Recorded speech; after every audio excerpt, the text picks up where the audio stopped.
A'udzu billahi minasyaitonir rajim. Bismillahirrahmanirrahim. Alhamdulillahi rabbil alamin wa bihi nasta'inu ala umurid dunya waddin. Asyhadu an la ilaha illallah wahdahu la syarikalah wa asyhadu anna Muhammadan abduhu wa rasuluhu la nabiyya ba'dah. A'udzu billahi minasyaitonir rajim. Bismillahirrahmanirrahim. Rabbi habli hukman wa alhiqni bis solihin waj'alni lisana sidqin fil akhirin waj'alni min warasati jannatin na'im. Bapak-bapak, ibu-ibu, pimpinan Muhammadiyah, aktivis Muhammadiyah, para guru, pegawai, dosen, pengelola amal usaha Muhammadiyah, warga Muhammadiyah se-Kabupaten Sidoarjo. Hari ini tiada kalimat yang patut kita panjatkan kecuali ucapan yang mulia, yaitu ucapan syukur alhamdulillah. Mengapa? Karena salah satunya setelah 2 tahun kita diuji oleh Allah Subhanahu wa ta'ala dengan ujian yang sangat berat, COVID-19, COVID-19. Kita baru bisa ketemu sekarang ini. Kita syukuri, walaupun tetap kita perlu ekstra hati-hati, karena menurut para ahli kesehatan yang berwenang terus mengingatkan agar kita tetap hati-hati, bukan takut, termasuk hati-hati dengan tetap menggunakan prosedur kesehatan yang standar, misalnya masker dan sebagainya. Apalagi ada makhluk baru yang aneh-aneh itu. Kalau di dalam struktur keluarga kita itu ada bapak, ada ibu, ada tante, ada paman, ada om. Umumnya mereka itu adalah orang-orang yang baik, Pak D dan sebagainya. Tapi akhir-akhir ini entah dikirim dari mana, ada om yang menakutkan, namanya Om Rikon. Nah, tapi itu tidak perlu kita takuti, kita waspadai. Dan Muhammadiyah punya ahli-ahli yang insya Allah terus akan melanjutkan tradisi kemanusiaan secara ilmiah. Dokter-dokter, peneliti-peneliti Muhammadiyah terus melakukan apa yang dulu sudah dilakukan 2 tahun yang lalu. Ini sebagai bentuk dari ilmu amaliyah, amal ilmiah, perpaduan antara iman, ilmu, dan amal. Itu adalah amal ilmiah, amal yang sesuai dengan ilmu pengetahuan, dengan nalar yang sehat, yang dijiwai oleh Al-Quran dan As-Sunnah, dengan berpikir sehat. Itu amal ilmiah. Lalu ilmu amaliyah, ilmu yang diamalkan. Nah, saya didatangkan oleh PDM Sidoarjo untuk silaturahim dengan Bapak Ibu semuanya. Setelah saya lihat kalender di rumah, tidak ada acara, saya tidak ada alasan untuk tidak mengabulkannya, menurutinya, menaatinya. Dan sekarang ini alhamdulillah bisa hadir. Matur nuwun kepada pimpinan PDM Kabupaten Sidoarjo, yang mudah-mudahan bupati kita yang baru bisa menjadi pengayom dari semua rakyat dan umat di mana Kabupaten Sidoarjo ini, dan tidak terulang lagi seperti yang sudah dialami oleh yang dulu-dulu. Mudah-mudahan yang dulu-dulu itu segera sadar dan nanti bisa kembali ke jalan yang benar bersama dengan masyarakat dan umat Islam di Sidoarjo. Kita doakan yang baik-baik. Bapak Ibu, saya ada waktu 1 jam. Sekarang jam 7 kurang seperempat. Jadi aja sampai jam 8 kurang seperempat. Setelah itu ada tanya jawab. Nah, judul yang dimintakan kepada saya ada di depan. Nanti Ibu Bapak bisa melihat, tapi tidak semuanya saya bacakan. Mengapa ada judul seperti itu? Ya, jiwa tenang menuju negeri rendah korupsi. Jiwa tenang itu tidak mungkin siapapun juga, terutama umat Islam, kalau memiliki jiwa yang tenang itu berlaku maksiat. Korupsi itu maksiat politik. Apa itu korupsi, maksiat politik? Karena yang melakukan adalah pejabat-pejabat politik, pejabat-pejabat pemerintah. Tidak mungkin korupsi itu tidak dilakukan oleh orang-orang yang sedang menjabat pemerintahan daerah sampai pusat. Maka di dalam undang-undang korupsi itu salah satu unsurnya adalah dilakukan oleh pejabat negara, penyelenggara negara, termasuk pemerintah. Itulah kemaksiatan politik. Lah mengapa muncul kemaksiatan politik? Nah, ada data, bisa ditampilkan Bapak Ibu yang operatornya, yang lampiran itu saya sampaikan satu lampiran saja. Monggo dipirsani lampiran itu. Lampiran itu menggambarkan fakta. Faktanya saya ambil dari kantor apa namanya? Saya lupa mau menyebut kantor saya yang lama itu. Apa ya namanya?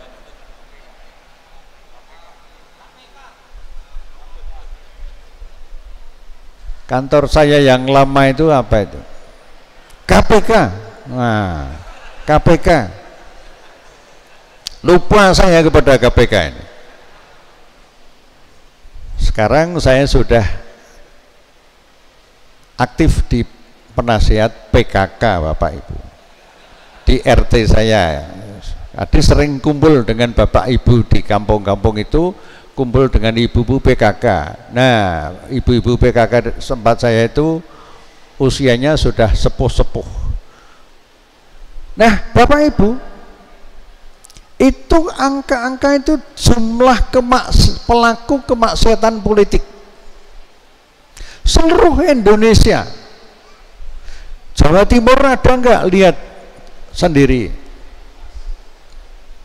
Mengapa ada angka-angka seperti itu? Mulai dari kapan? Mulai saya ngitungnya mulai dari 2004 sampai dengan 2019,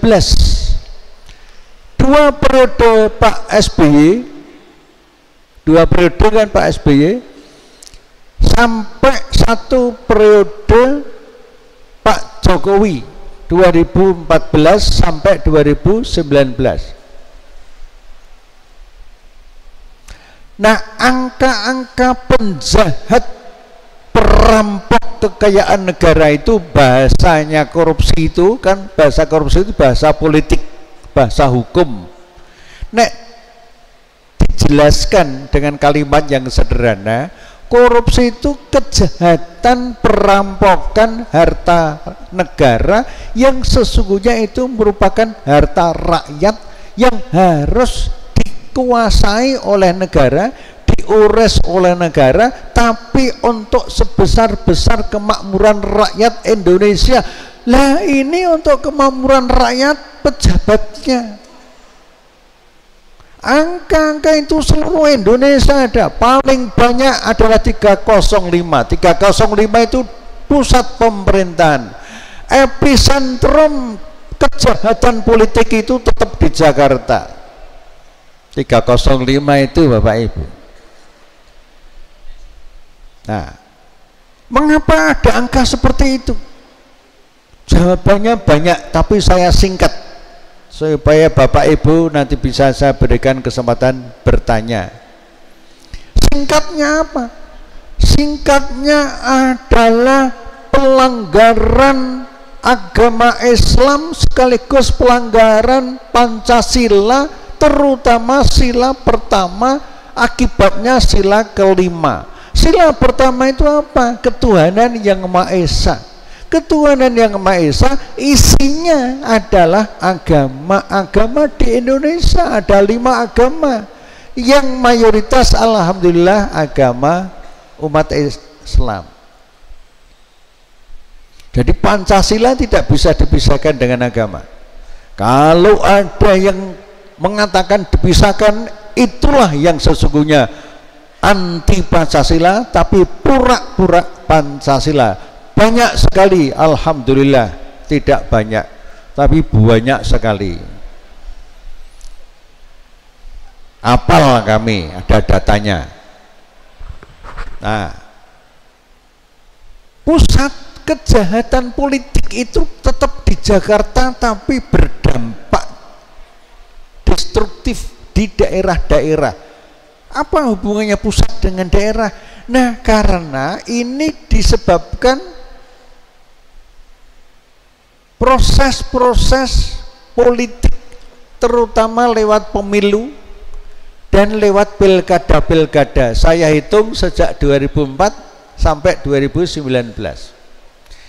Nanti kalau ada yang sempat ngitung angka-angka itu jumlah berapa?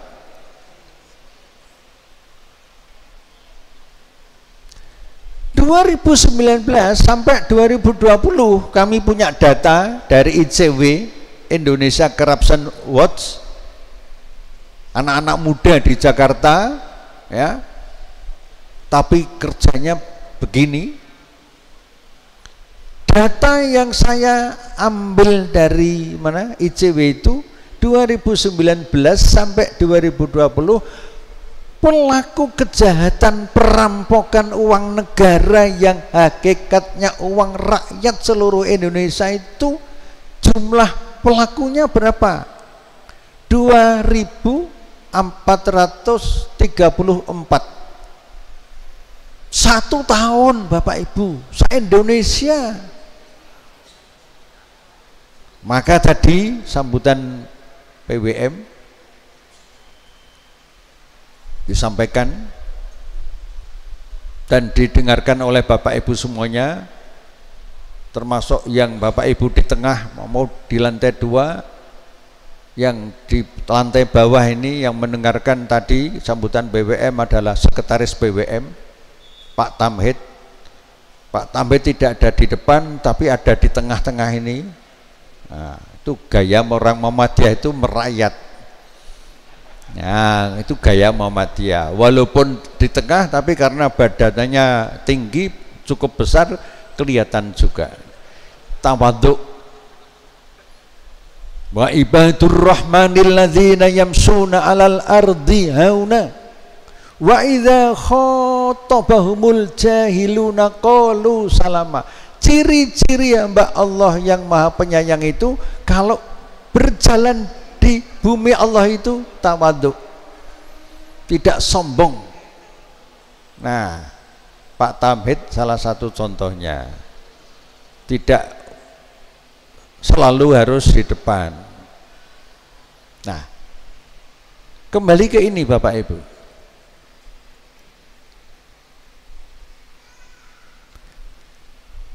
Singkatnya penyebabnya itu adalah pemilihan umum dan pilkada yang selalu ditandai dengan melanggar Pancasila, apalagi melanggar agama. Apa itu? Ar-Rosi wal Murtasi Finnar, yang menyuap, yang disuap, dan calo-calonya, maklar-maklarnya finnar, diancam oleh Nabi ahli neraka. Jadi suap itu hukumnya haram jelas. Yang haram ini kemudian dilanggar di Indonesia melalui undang-undang, setidak-tidaknya undang-undang 1, undang-undang partai politik.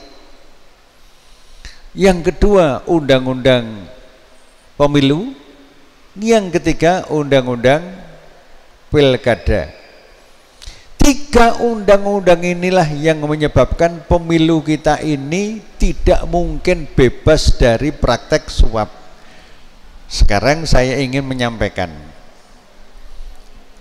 Pak Busro, berapa biaya suap bupati wali kota? Di tahun 2012 kami menghitung bersama dengan ahli-ahli yang memiliki kompetensi. Hitungan kami waktu itu, biaya politik untuk kampanye seluas-luasnya itu untuk bupati wali kota rata-rata 30 miliar rupiah. Untuk gubernur tingkat 1 itu rata-rata 100 miliar rupiah. Untuk presiden enggak terhitung. 2012 panjenengan hitung sendiri kira-kira sekarang ini dan apalagi besok 2024 itu berapa coba. Pertanyaannya, kalau begitu bupati wali kota yang ikut kampanye dengan biaya seperti itu, biayanya datang dari siapa? Dari calon bupati, dari calon wali kota, dari calon gubernur, dari calon presiden? Oh, kalau iya berarti kaya sekali. Nah, sumbernya jelas. Jelas itu bagaimana? Sumbernya adalah ada cukong-cukong. Saya sering mengistilahkan cukong itu rentenir politik, penjudi politik. Jadi cukong-cukong itu yang sudah membiayai orang-orang yang disebut di dalam angka itu nagih. Ketika bupatinya, wali kotanya dan seterusnya itu menang, maka APBD kalau APBN itu nasional, APBD tingkat daerah itu dikendalikan oleh cukong-cukong tadi. Kebijakan-kebijakan tentang tata ruang, tentang perizinan, tentang izin gedung, izin batu tambang, batu bara di Banyuwangi itu, tentang tambang emas yang kemarin ramai itu diberitakan ya di Banyuwangi, Bapak Ibu pirsa. Dan sebelumnya di Lumajang, kader Nahdlatul Ulama, saudara kita, panggilannya Salim Kancil, itu juga meninggal karena dipacul kepalanya. Karena apa? Memimpin demonstrasi. Demonstrasi tentang apa? Melakukan demo tentang penambangan biji pasir besi di Lumajang. Akhirnya dikeroyok. Lumajang itu, Jawa Timur itu kaya sekali dengan sumber-sumber daya alam. Nanti lain kali kami kirimkan bukunya untuk dikaji. Kampus Muhammadiyah, perguruan tinggi Muhammadiyah melakukan kajian bersama PDM dan seterusnya agar PDM, PCM dan seterusnya sampai wilayah itu mengetahui kondisi daerahnya, termasuk kekayaan yang tadi disampaikan oleh PWM. Kekayaan kita itu Masya Allah, hadza min fadli Robbi. Kami pernah melihat daftar kekayaan itu luar biasa, merinding. Begitulah Allah memberikan kasih sayangnya kepada umatnya di Indonesia ini. Kok itu dikufuri, disikapi dengan kufur? Kufurnya apa? Kemaksiatan politik. Datanya apa? datanya itu. Kufur itu beda dengan kafir.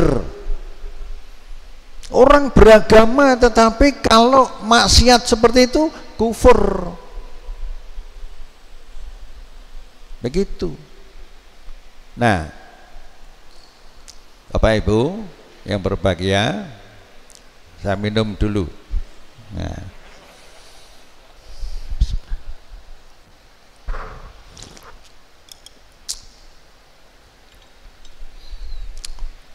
Bapak Ibu yang berbahagia, yang dirahmati Allah, tadi saya belum menyebutkan atau belum melanjutkan tentang perjudian politik tadi. Perjudian politik itu selalu ada menjelang pemilu dan pilkada-pilkada. Sehingga kepala daerah sampai presiden itu berhutang budi politik, berhutang budi dan berhutang politik kepada cukong-cukongnya. Apa jalan keluarnya? Nah, kami semua tidak hanya unsur-unsur Muhammadiyah, tapi juga dengan unsur-unsur pemerhatian negara ini sering diskusi, baik lewat webinar atau virtual maupun diskusi kelompok-kelompok kecil, selalu mengikuti perkembangan negara ini. Salah satu kesimpulannya tentang yang terkait dengan ini ialah bahwa kalau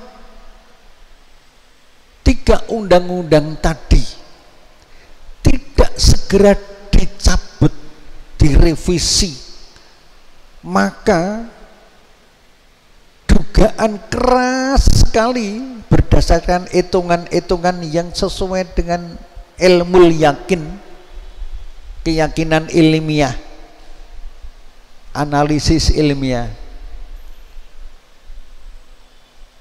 itu nanti akan terus terjadi, dan jika terus terjadi angka ini akan meledak. Satu, apa akibatnya? Nah, sumber daya alam tadi, sumber daya alam itu kekayaannya luar biasa Bapak Ibu.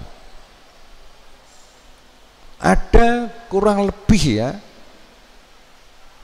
81 jenis sumber daya alam yang disebut dengan mineral batu bara atau minerba di Indonesia ini. Ada emas, ada nikel, ada timah, ada batu biji, pasir besi, ya. Kekayaan laut itu ada istilah-istilah yang luar biasa yang saya nggak hafal. Kira-kira itulah 81. Milik siapa? Milik rakyat Indonesia. Dasarnya apa? Undang-Undang Dasar 1945. Pasal berapa? Pasal 33. Apa intinya? Ayat 3. Kekayaan alam dikuasai negara untuk dikelola guna mewujudkan sebesar-besarnya kesejahteraan bagi rakyat Indonesia. Nah, prakteknya berbeda. Sumbernya 3 undang-undang tadi. Itu pertama, sumber daya alam menjadi korban. Kedua, kita semuanya rakyat Indonesia. Sekarang jumlahnya kira-kira 270 lebih juta se-Indonesia ini. Nanti pemilu-pemilu, pilkada-pilkada itu tidak akan bisa dipimpin oleh pemimpin, oleh pejabat yang amanah. Amanah itu bisa dipercaya. Yang cerdas, fatonah. Yang kalau ngomong itu pakai konsep itu pakai pikiran yang sesungguhnya itu datang dari hati, mempengaruhi, membimbing otak maka disebut akal budi. Akal budi itu beda dengan akal biasa. Kalau akal biasa itu suka dipraktekkan menjadi akal-akalan, ngakali dan sebagainya. Akal bulus. Akal bulus. Tapi kalau akal budi itu otak disinari oleh hati, itu akan mudah diukur. Bapak Ibu bisa meresani di layar TV, di medsos dan sebagainya. Siapa di Indonesia ini yang kalau ngomong belum 5 menit, belum sehari, belum seminggu, besok sudah berubah. Esok dele, sore tempe, bengi onde-onde. Itu pepatah bahasa Spanyol. Mencela-mencele, sulit dipegangi. Tapi kalau orang yang terpilih itu tidak dicukongi, caranya 3 undang-undang tadi direvisi, insya Allah yang akan jadi pemimpin sejak di bawah sampai pusat itu betul-betul akan sesuai dengan Pancasila. Karena itu kita sepakati Muhammadiyah enggak ada permasalahan dengan Pancasila. Rumusan Pancasila sampai berakhir itu di sidang Badan Konstituante saat itu buntu, tapi segera bisa ditutup dengan damai setelah 3 putra Muhammadiyah, 3 pendekar Muhammadiyah itu datang undang Bung Karno dan kemudian menyampaikan pandangan-pandangannya yang elok. Siapa itu? 1 Ki Bagus Hadikusumo, 2 Profesor Kasman Singodimedjo, 3 Profesor Abdul Kahar Muzakir. Dari 3 ini yang tampil di depan adalah Ki Bagus Hadikusumo. Selesai dengan ketuhanan yang Maha Esa. Itu sumbangan Muhammadiyah yang kata Menteri Agama kita yang dulu itu siapa? Mayor Jenderal Alam Shah Ratu Perwira Negara. Beliau mengatakan sumbangan terbesar umat Islam di Indonesia ini, wakaf terbesar umat Islam di Indonesia ini ialah wakaf tentang sila pertama tadi, dan dihapuskannya 7 kalimat itu, sehingga bagi Muhammadiyah selesai tentang Pancasila itu. Yang belum selesai dan terus dipermasalahkan itu adalah ulah dari orang-orang yang sukanya main, kalau istilah sekarang hobinya itu buzzer. Buzzer itu penggelembung suara-suara yang tidak benar. Maka di dalam Islam, di dalam hadis disebutkan supaya kita meningkatkan doa, wa min syarri fitnatil masih dajjal. Nah, dajjal dalam bentuk sekarang ini adalah medsos yang sebagian, tidak semuanya, isinya hoax, isinya berita-berita yang nggak benar, isinya isu-isu tentang radikalisme, dan radikalisme itu selalu dialamatkan kepada umat beragama, terutama umat Islam. Kami punya datanya Bapak Ibu, sehingga menyampaikan seperti ini live streaming, bisa didengarkan seluruh dunia, YouTube punya datanya. Nah, oleh karena itulah sepanjang 3 undang-undang ini tidak dirubah, mari kita terus berusaha dengan penuh kesabaran, tapi sabar yang kreatif, sabar yang tidak loyo, yang tidak lemes, yang tidak putus asa. Al-Quran mengajarkan sabar ini bertingkat-tingkat. Nanti dibaca sendiri, Ali Imran ayat 200, ayat terakhir. Isbiru wa sobiru wa robitu wattaqullaha la'alakum tuflihun. Syaratnya untuk memperoleh kemenangan itu sabar, pertahankan kesabaran, tetap istiqomah dalam kesabaran, di mana saja kamu berada. Tapi juga harus dikatakan dengan ayat lain, innallaha la yughayyiru ma biqaumin hatta yughayyiru ma bi anfusihim. Sungguh andaikan Allah tidak menggunakan kata inna nun tauhid, Allah itu tidak mungkin tidak sungguh-sungguh. Ini apalagi pakai nun tauhid, artinya Allah itu maha sungguh-sungguh. Sungguh aku tidak akan merubah nasib suatu bangsa, termasuk bangsa Indonesia, jerno wae dibully terus lewat pilkada pemilu, kecuali mereka merubah sendiri. Jadi harus ada perubahan. Nah, pengajian ini pengajian yang penting Bapak Ibu. Ini langkah-langkah PDM, PWM seluruh Indonesia dalam rangka untuk mewujudkan ketaatan terhadap perintah Allah, termasuk surat Al-Mujadalah ayat 11 yarfa'illahu ladzina amanu, ayat 11. Allah akan mengangkat derajat lebih kepada orang-orang yang beriman dan beramal soleh dan berilmu. Nah, pengajian ini termasuk untuk lebih mencerdaskan umat.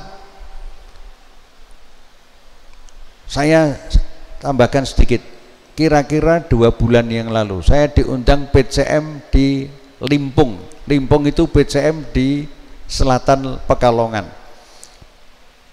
Peresmian peletakan batu pertama pembangunan Muhammadiyah Boarding School. Saya datang. Ada tanah yang tinggi, jumlahnya 3 hektar, yang sudah dibeli oleh pimpinan cabang Muhammadiyah. Sudah dibebaskan 1,2 hektar. Pengajian itu di lapangan. Yang datang kurang lebih 1.000 orang. Mayoritas saudara kita, saudara seiman kita, saudara kandung kita dalam arti kata agama, tauhid, yaitu dari Nahdlatul Ulama. Itu mereka datang kira-kira jumlahnya 60%. Nah, yang menarik dari pimpinan cabang Limpung itu, yang menarik ini, itu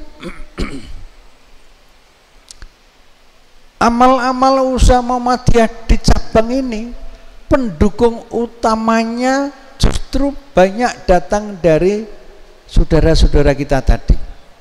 Nah, ini contoh yang bagus sekali.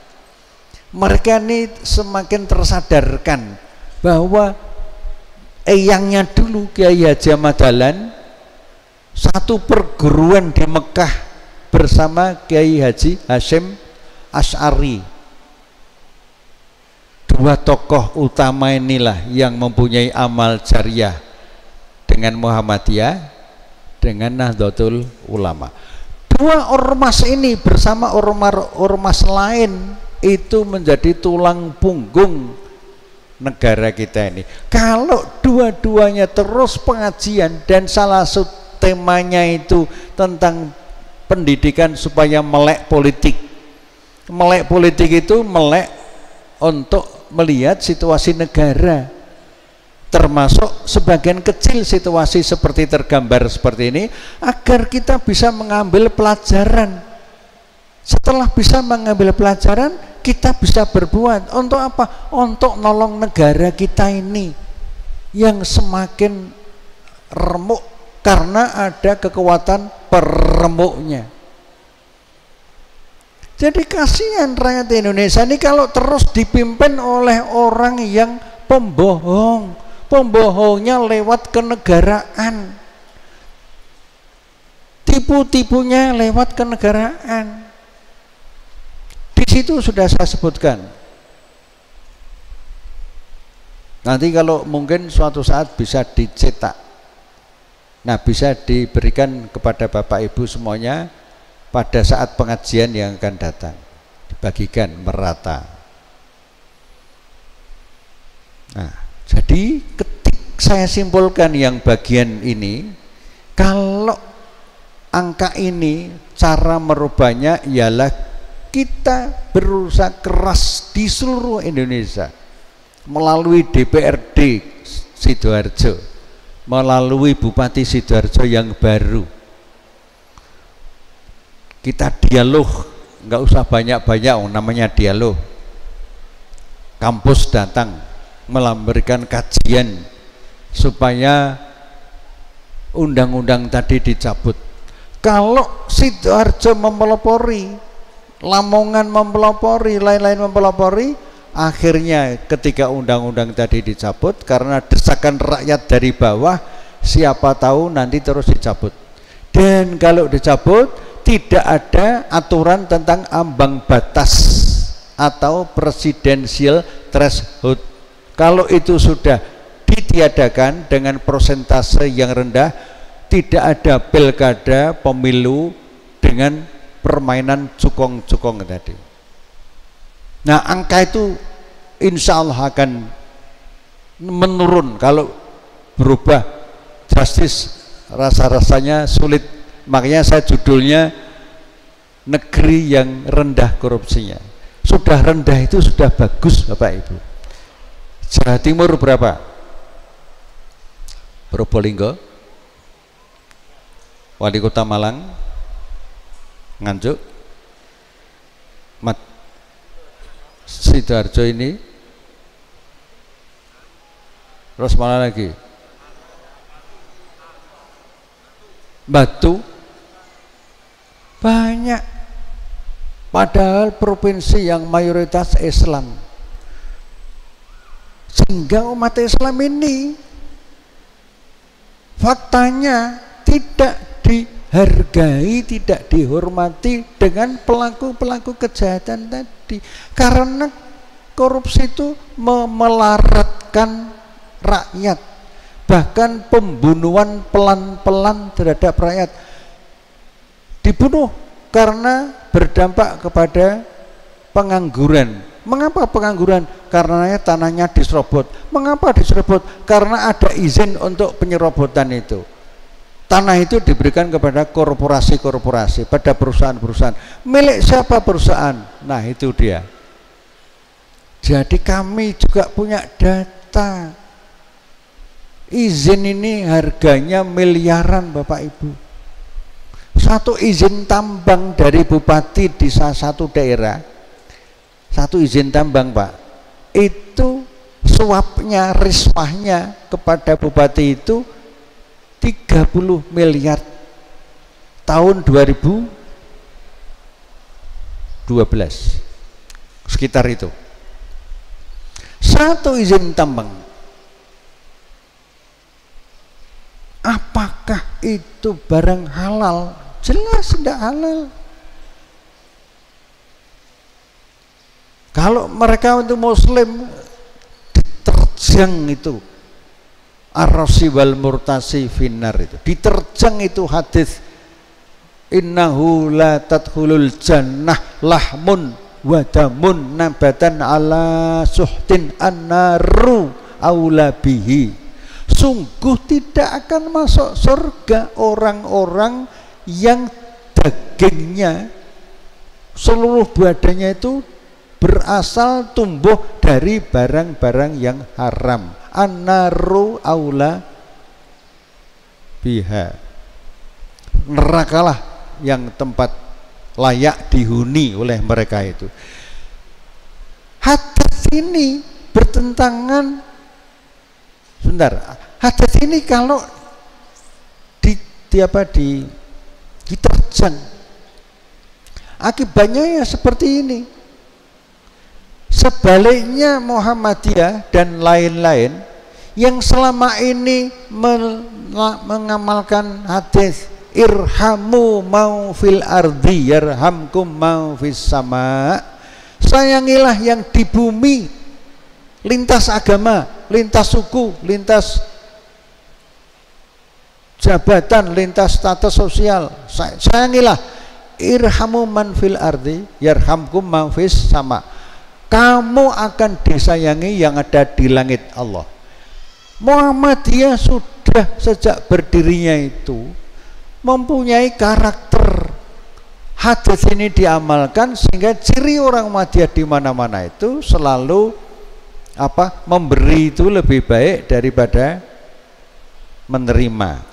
Kalau ditafsirkan, memberi lebih baik daripada korupsi, merampok. Yadul ulya khairum yati sufla. Tangan yang di atas memberi daripada tangan yang di bawah. Minta-minta jabatan, minta-minta menteri, minta-minta bupati, itu jijai. Kata anak muda, jijai itu jijii, menjijikkan.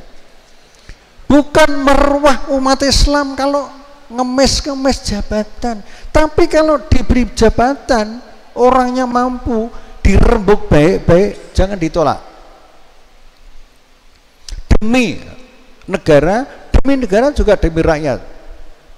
Nah, saya sendiri pernah dipinjam negara ini 10 tahun di Jakarta, di Komisi Yudisial 5,5 tahun, di KPK 4 tahun. Selama saya dipinjam oleh negara lewat 2 komisi negara itu, lewat seleksi, diseleksi secara sangat ketat, itu merasakan ngurus negara itu kalau penuh dengan amanah, tentrem, jiwanya tenang.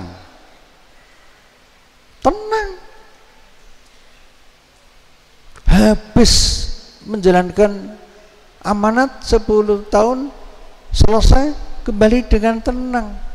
Ya ayyatuhan nafsul mutmainnah, wahai jiwa yang tenang, irji'i ila rabbiki radiyatan mardiyah fadkhuli fi ibadi wadkhuli jannati. Kembalilah kepada Tuhanmu dengan hati yang puas dan diridhoinya. Bergabunglah dengan hamba-hambaku dan masuklah kamu ke dalam surgaku. Al-Fajr yang sudah saya tulis di makalah ini. Nah, selama 10 tahun kami menjalankan amanat bersama-sama yang lain di KPK, termasuk dengan saudara Novel Baswedan yang 6 kali dicoba dibunuh tapi Allah tidak mengizinkan, akhirnya disiram dengan air keras. Anehnya air keras itu tidak menjadi alat bukti di pengadilan di Jakarta. Air kerasnya berubah menjadi air aki. Apa ada air aki itu kalau disiramkan di mata itu mengakibatkan matanya itu cacat seumur hidup? Kok bisa berubah? Nah, itu dia bagian-bagian yang memprihatinkan Indonesia ini. Nah, Novel Baswedan itu produk pendidikan polisi. Selama di KPK kami melihat, menyaksikan, begitu datang di kantor KPK langsung ke musola, sholat duha, bekerja sampai malam, padahal jam 5 sudah boleh pulang. Habis maghrib, Novel CS ini baca Al-Quran, tadarus, kadang-kadang diikuti dengan pengajian singkat, terus kerja lagi. Dia pula dan teman-temannya yang melaksanakan amaliyah Nabi Daud, sehari puasa, sehari tidak. Ada teman-teman lain yang gayanya gaya Daud, tapi tidak puasa Daud, sehari merokok, sehari tidak. Nah, itu gaya Daud itu. Nah, Novel Baswedan CS inilah orang-orang yang menggambarkan polisi yang itu pendidikan polisi, Bapak Ibu. Terus milih di KPK karena ingin membela rakyat yang terus diserbu dengan korupsi tadi. Sukses berat, dicoba disiram dengan air keras setelah sholat subuh di rumah sebelah rumahnya. Tapi kami semuanya menyaksikan yang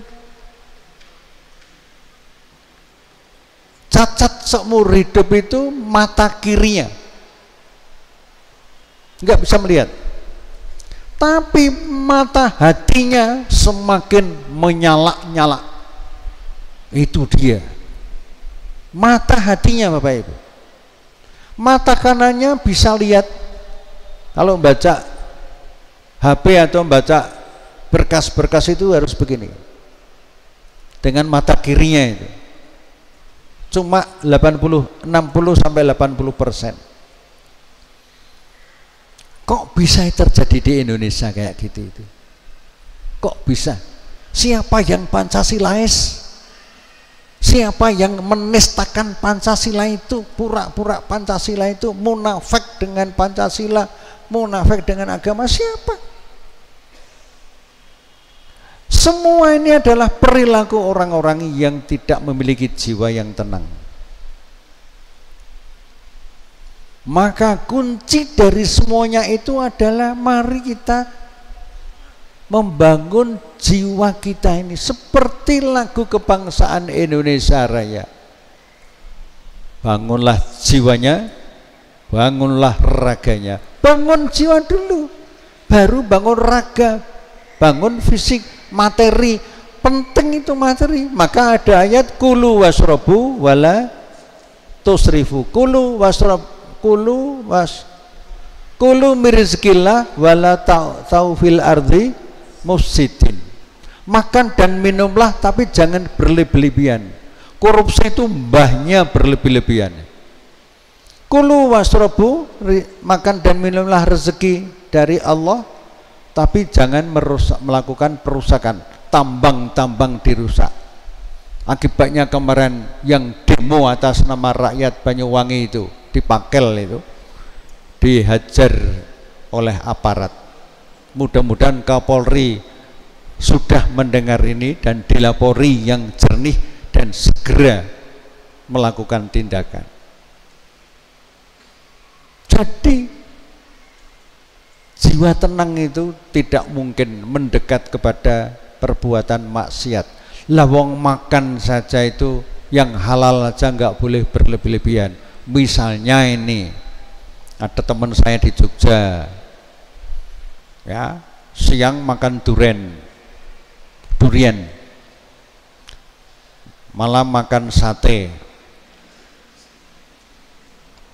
kurang tambah tengkleng, paginya durian lagi. Nah, siangnya dihampiri temannya durian lagi. Pertanyaannya, berlebih-lebihan enggak? Jawabannya diukur dari kesehatannya. Nah, teman saya ini kemudian urusannya lalu dengan rumah sakit karena berlebih-lebihan. Itu di Jogja. Kalau di Surabaya insya Allah tidak ada lah, kecuali yang kita nggak tahu ya. Nah, jadi makan dan minum yang halal saja kita dibatasi.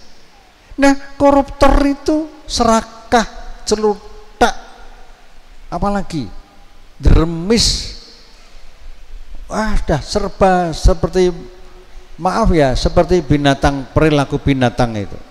Maka ada ayat Al-A'raf ayat 179 itu, nanti dibaca sendiri.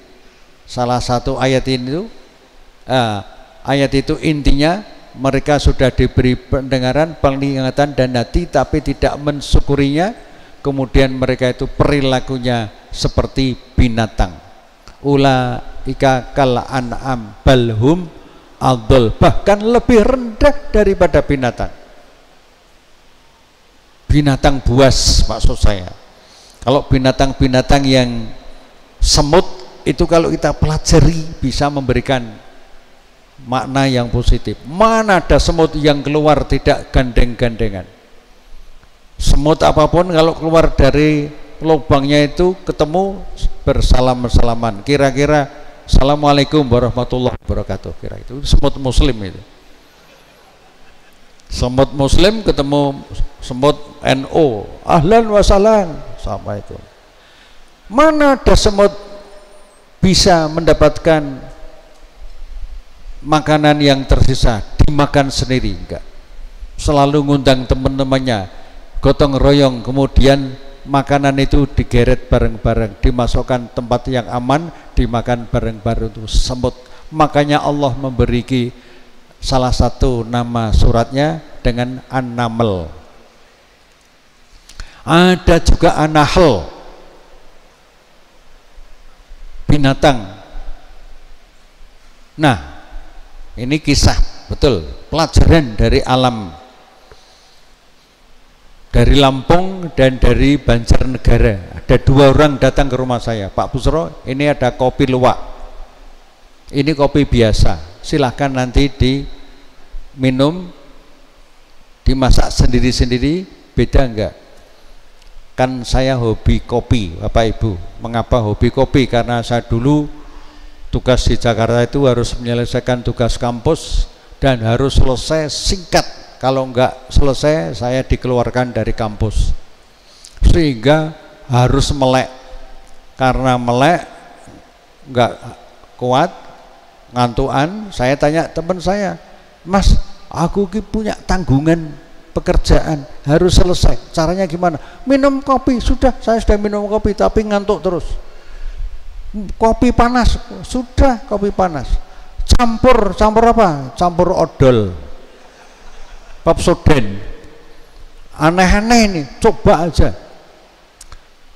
Nah, betul, saya campur odol itu kopi, mendelik sampai jam 5 pagi, Bapak Ibu. Itu saya lakukan sampai kira-kira 1 bulan lebih.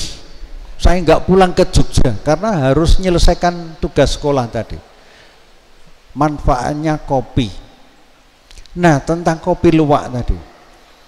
Kopi luwak itu menurut Pak Lurah yang datang ke rumah saya itu, mereka ini punya tanaman kopi, kemudian beli luwak. Luwak itu biawak ya? Beda? Busang. Beli luwak kira-kira 50. Terus seluas lahan itu dipagari biar luwaknya tidak pergi. Di lahan itu sudah ada pohon kopi. Ketika pohon kopi itu berbuah dan berwarna ungu, pink, maka itu diambil oleh petani ini, Pak Lurah yang ke rumah saya tadi.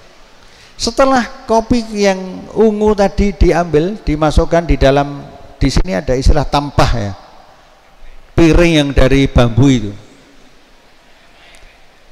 Ya, itu ditaruh di situ beberapa. Luwak itu kemudian nyerbu kopi ini. Ada kopi yang dimakan luwaknya, ada kopi yang sama-sama ungu tidak dimakan luwaknya.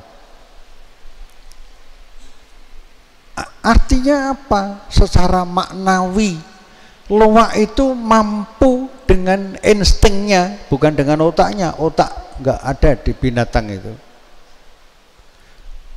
Luwak ini mampu membedakan mana kopi yang layak dia telan, mana yang tidak.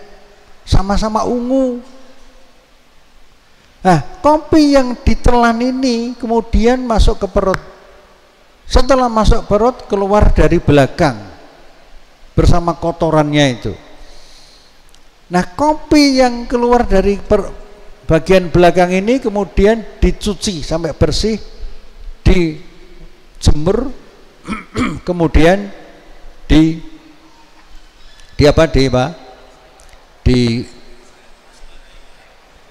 pakai mesin itu, kemudian dijadikan kopi bubuk.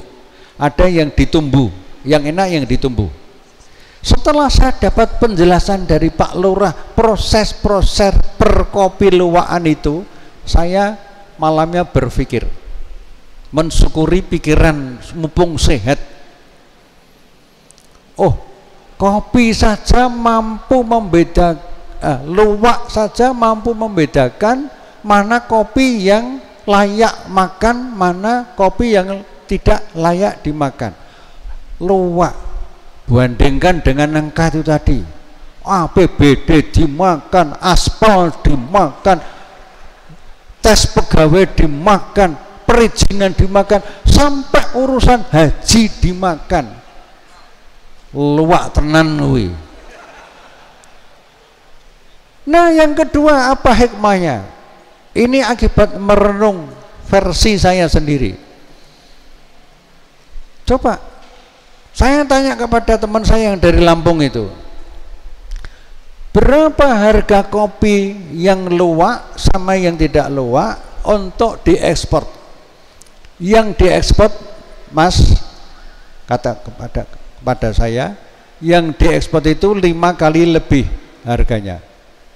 Jadi dari dubur luwak itu muncul manfaat ganda. Kopinya enak, bisa diekspor ke luar negeri, petani kopinya kesejahteraan naik. Saya bandingkan mana yang lebih manfaat antara dubur luwak tadi dengan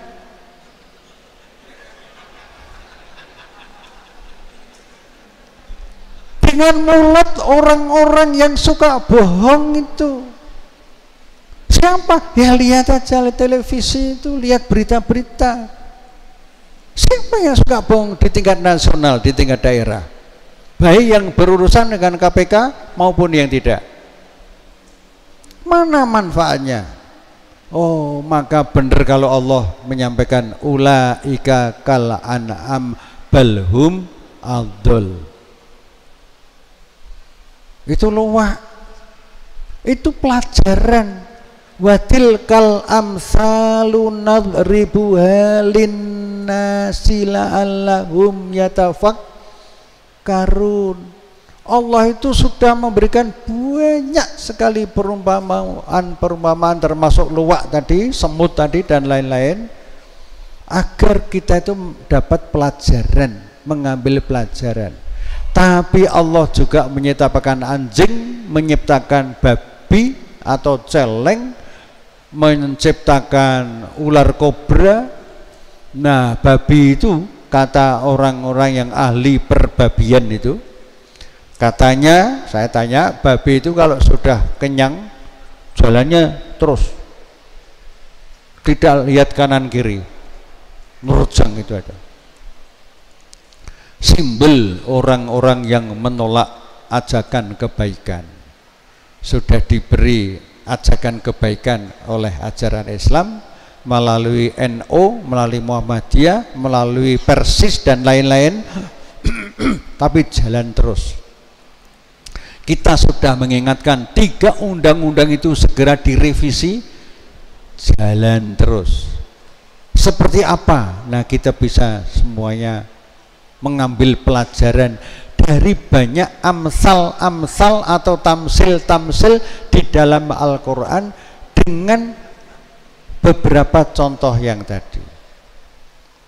Nah, sebelum saya akhiri, saya tadi di awal membuka dengan doa. Doa itu doa bukan orang sembarang orang.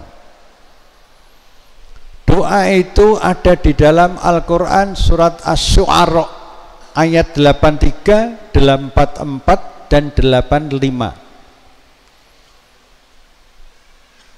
Ya Allah, berilah aku hikmah dan gabungkanlah, masukkanlah, kumpulkanlah aku bersama orang-orang yang soleh.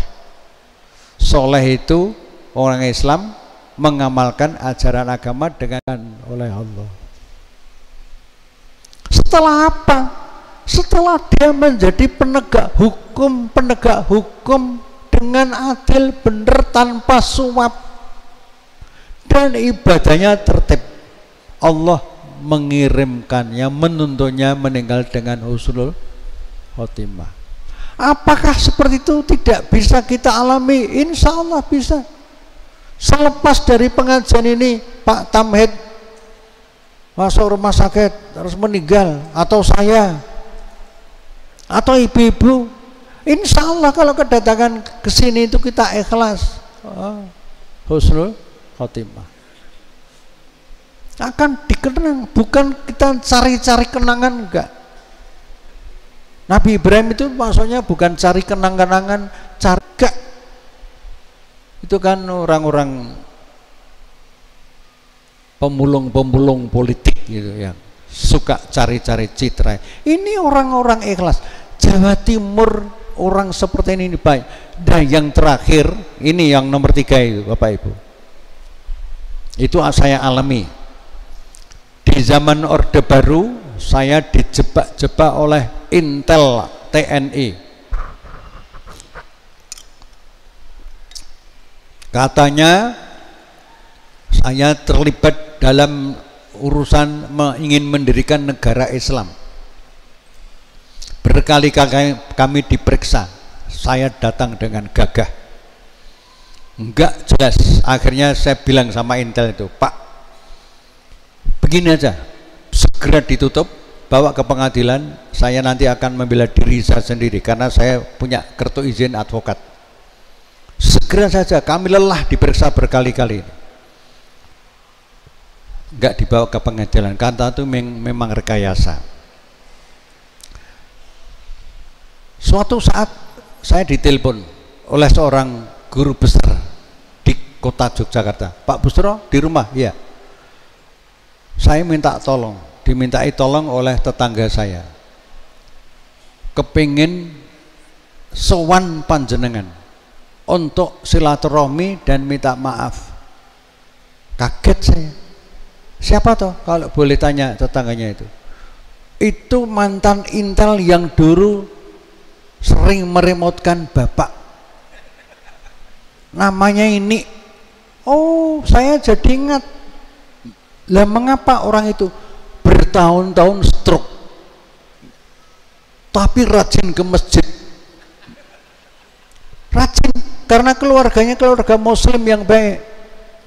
Nah, ketika suatu saat melihat wajah saya di salah satu televisi, waktu itu saya masih tugas di Jakarta sana, wajah saya tampil, ada berita apa? Berita yang break news ya. Break news. KPK tangkap ini. Nah, yang tampil waktu itu saya mengumumkan hasil OTT itu, operasi tangkap tikus.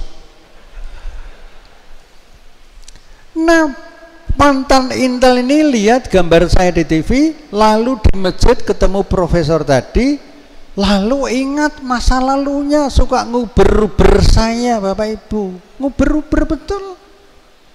Nah, dia merasa berdosa, jangan-jangan stroke-nya itu akibat siapa menanam, mengetam. Ini tanamannya tanaman hoax, fitnah, ketamannya, buahnya stroke. Lah, saya bilang begini pada profesor itu, salam hormat saya kepada teman itu, satu. Yang kedua, saya yang minta maaf karena mengganggu tugas beliau dari pusat sana. Jadi dia itu orang bawah disuruh pusat oleh Pangap, Panglima Angkatan Bersenjata di Jakarta, oleh kekuasaan politik pusat di Jakarta, Orde Baru itu. Sampaikan minta maaf. Beliau dengan saya tidak perlu minta maaf karena saya sudah dulu selesai, nggak pernah ada masalah. Disampaikan Bapak Ibu kata-kata saya per telepon itu. Karena kalau ke rumah saya kasihan pakai kursi roda. Akhirnya begitu disampaikan di masjid, nangis Intel itu. Sebulan kemudian meninggal. Itu Intel yang husnul khotimah. Maka karena ini YouTube saya sarankan dengan tulus dan ikhlas, aparat negara termasuk intel, termasuk polisi, apapun juga, hati-hati Bapak Ibu dengan pelajaran ini. Siapa menanam yang baik akan mengetam yang baik Bapak Ibu. Siapa yang menanam dengan fitnah-fitnah, Anda punya istri, punya anak Bapak Ibu, sadarlah, ayo bergabung dengan pengajian Muhammadiyah, kembali ke jalan yang lurus. Kita memberi sedekah daripada bisnis hoax. Nah, kita sarankan seperti itu, ikhlas. Maka penutupnya doa Nabi Ibrahim itu, ayo kita wujudkan dengan lebih ikhlas mengelola Muhammadiyah. Mengelola Muhammadiyah itu sama saja mengelola negara. Mengelola negara dengan baik itu sama saja melindungi rakyat dengan baik. Mudah-mudahan Allah selalu meridhoi perjalanan kita, sehingga apapun juga yang kita lakukan, termasuk Bapak Ibu taat menghadiri pengajian ini, luar biasa. Ibu-ibu yang di atas maupun yang di belakang itu akan menciptakan rumah tangga yang sakinah, mawaddah, warahmah. Kalau rumah-rumah tangga kita sudah seperti itu, negeri ini juga akan negeri yang tenang. Kalau negeri ini sakinah, mawaddah, warahmah, korupsinya rendah. Demikianlah yang bisa saya sampaikan. Jangan sampai saya tambah lagi karena sudah melewati waktu. Kurang lebih ya mohon maaf. Nasrum minallah wa fatun qarib wa basyiril mu'minin. Wassalamualaikum warahmatullahi wabarakatuh.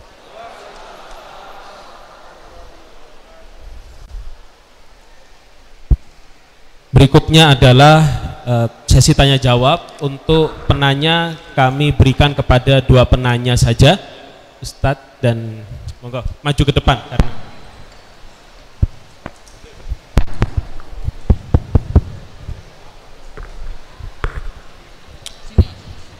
Assalamualaikum warahmatullahi wabarakatuh. Waalaikumsalam. Terima kasih banyak atas memberikan waktu untuk bertanya, dan Ustadz Dr. Busyra yang dimuliakan Allah Ta'ala serta Bapak Guru, Dokter, ini ada guru saya. Perkenalkan, saya dari ranting Kemantren Baitur Rahman. Kebetulan ada guru saya di sini, di depan itu, Pak Darsono. Subuh tadi saya permisi ya, saya sarungan ini subuh tadi berangkat langsung ke sini habis sholat. Pertanyaan saya ini bisa 2. Saya pakai ayat pertanyaan ini. Mohon maaf, barangkali pertanyaan saya ini salah karena saya manusia biasa, mohon diingatkan ya.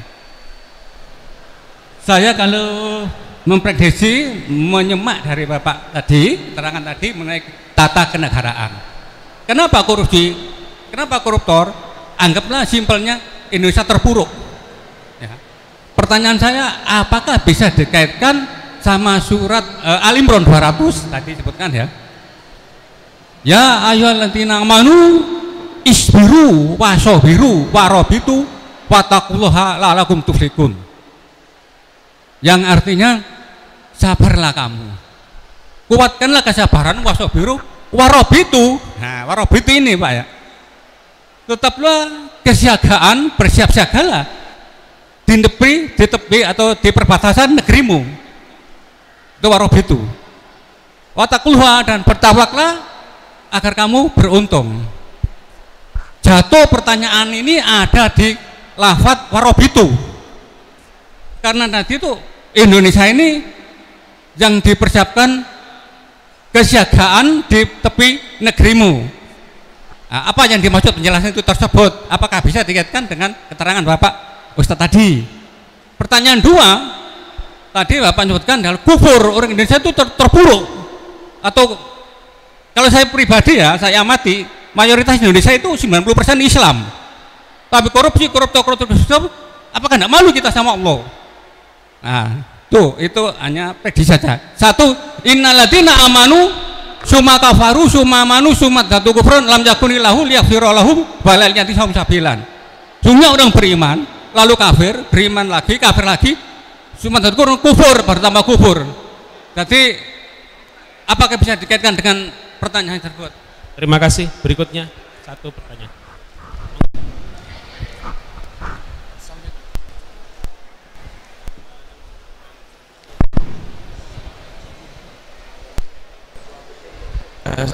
Bismillahirrahmanirrahim. Assalamualaikum warahmatullahi wabarakatuh. Salam. Walikulli wijhatun huwa muwalliha fastabiqul khairat aynama takunu ya'tikum jami'a innallaha ala kulli syai'in qadir. Alhamdulillah bisa ditemukan dengan Pak Busro. Kebetulan saya sering mengikuti sesi virtual, Pak, dan juga sempat melihat Bapak Busro ketika dalam undangan resepsi Mbak Rika dan Mas Muklas pada saat itu. Ini saya berbicara mengenai keadaan real Sidoarjo, Pak, terkait memang apa yang memang sampaikan Bapak Busro sampaikan.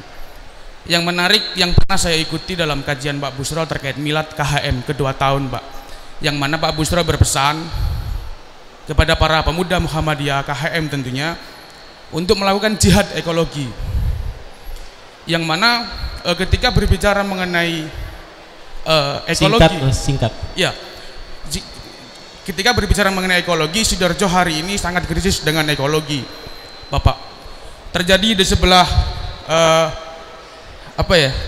timur Sidoarjo di Kecamatan Tanggulangin, Pak, yang mana juga ada satu masalah yang memang hari ini sangat perlu diperhatikan oleh warga Sidoarjo, yang mana ada pengoboran baru, Pak, di situ setelah lumpur lapindo terjadi dalam tahun 2006, yang hari ini dilakukan pengoboran lagi di Tanggulangin, di desa Kedung Banteng dan Banjar Asri, yang mana juga mengakibatkan banyak sekali masalah yang terjadi.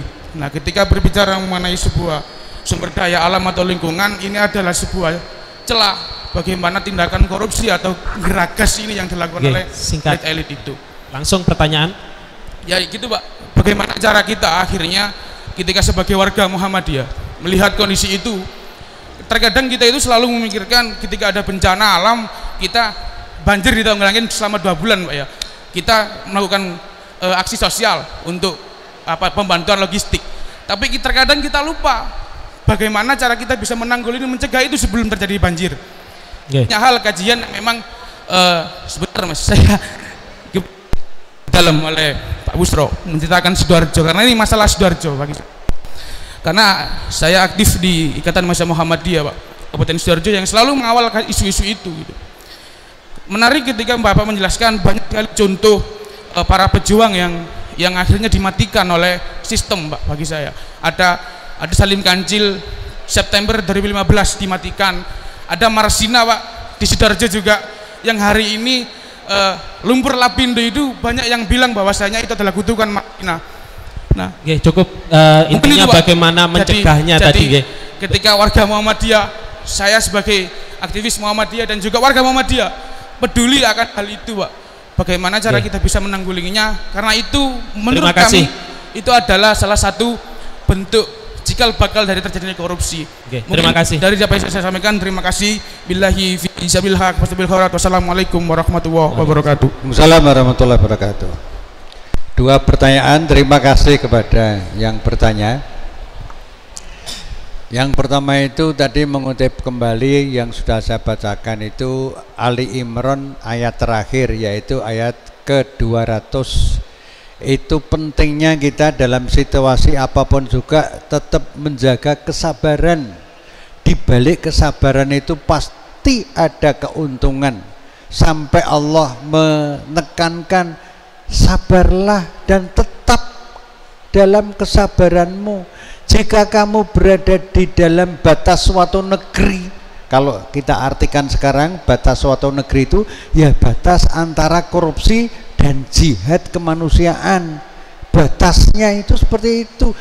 Pejabat yang kotor, pejabat yang bersih, DPR yang banyak, polisi, aparat penegak hukum yang bersih dengan yang kotor, itu batas. Mereka yang memilih jalan yang lurus, yang hanif, dengan memilih jalan yang sogok, pragmatis, permisif, mengalalkan semua cara, bergabung dengan kelompok-kelompok yang tujuannya hanya sekedar ini, itu bertentangan dengan doa Nabi Ibrahim tadi, bertentangan dengan hadis yang tadi saya muat. Memangnya kalau kaya, jabatan tinggi, tapi asalnya ini bisa mendatangkan kemenangan? Tidak. La'alakum tuflihun itu harus isbiru wa sabiru wa robitu wattaqullah.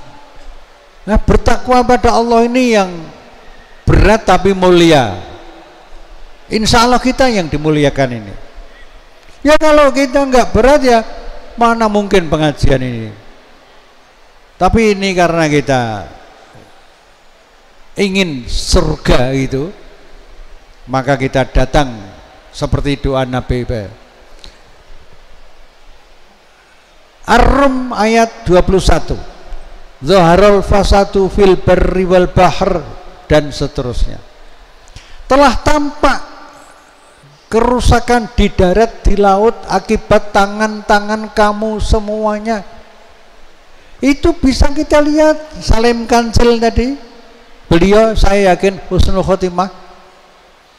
Bisa kita lihat orang yang demo di Banyuwangi malah dituduh PKI, ya kan? Dan sebagainya dan sebagainya.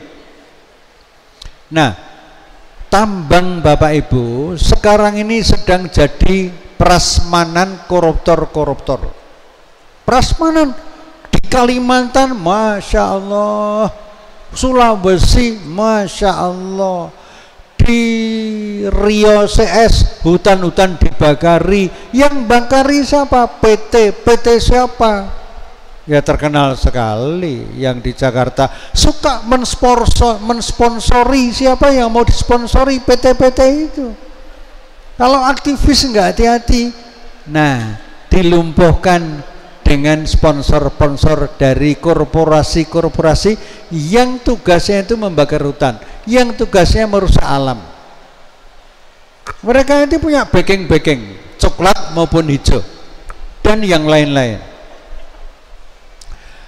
Menghadapi seperti itu Bapak Ibu, kita tidak bisa diam, tapi jangan gerusah-gerusuh. Percayakan saja kepada kampus-kampus punya litbang, penelitian dan pengembangan untuk melakukan penelitian bersama Majelis Hukum dan HAM, LBH-MU dan lain-lain, termasuk Angkatan Muda Muhammadiyah, termasuk Kokam ini. Ya, sahabat kita ini kan lambang disiplin tinggi loh. Nah, kita tingkatkan disiplin tinggi beliau ini mengadvokasi korban-korban perampokan alam tadi. Nah, IMM mesti harus lebih fokus, bukan ke politik praktis. Saya punya teori dan teori ini sudah terbukti. Orang jujur, pinter, akhlaknya bagus, ibadahnya bagus, masuk dalam dunia politik praktis sekarang ini hanya ada dua kemungkinan. Jujur untuk dirinya sendiri, tidak korup dalam arti yang luas. Tapi yang kedua, gagal untuk memperjuangkan peraturan-peraturan membela rakyat, akan gagal. Anggota DPR di salah satu komisi, nggak saya sebut namanya, jujur, dipindah oleh fraksinya itu atas perintah DPP Parpol ke fraksi lain supaya dia tidak teriak-teriak. Siapa yang melumpuhkan Komisi Pemberantasan Korupsi sehingga KPK sekarang ini lumpuh? Anggota DPR. Di situ banyak aktivis-aktivis juga, aktivis parpol, aktivis kampus dan lain-lain. Disetujui oleh Presiden Jokowi. Jadi di tangan Presiden Jokowi dan DPR itulah KPK itu sudah tidak independen lagi. Makanya tadi saya awal-awal itu menyebut KPK itu lupa atau pura-pura lupa tadi. Tidak seperti KPK sebelumnya, periode sebelumnya. Nah, oleh karena itu Dengan pertanyaan ini saya tambahkan yang terakhir, Bapak Ibu, mari kita didik anak-anak kita itu dengan ilmu. Golek dunia pakai ilmu, golek akhirat pakai ilmu, cari dua-duanya pakai ilmu. Tentu aja ilmu itu ilmu yang berakhlak. Akhlak itu dijiwai oleh hati nurani. Ala bizikrillahi tatmainnul qulub. Ketika jiwa sudah tenang, pikiran itu tercerdaskan, bukan ngakal-ngakali, bukan cari popularitas seperti sekarang ini. Terima kasih Bapak yang tanya sama rekan aktivis ini. Nah, setelah seperti itu, ayo kita rubah gaya jihad kita. Jawa Timur itu potensi yang luar biasa. Dengan seperti ini aja bisa Muhammadiyah itu justru berkembang pesat di mayoritas yang lain. Hebat Jawa Timur itu. Jangan main-main dengan Jawa Timur, ya. Dengan yang lain-lain juga nggak main-main, ya. Tapi untuk Jawa Timur itu etos juangnya sepertinya penerus takbirnya Bung Tomo dulu. Allahu Akbar, Allahu Akbar, Allah. Bung Tomo. Penerusnya Bapak Ibu semuanya, termasuk yang wanita-wanita ini. Karena dibatasi 2 dan sudah jam 8:10, saya serahkan kepada panitia. Terima kasih atas pertanyaannya.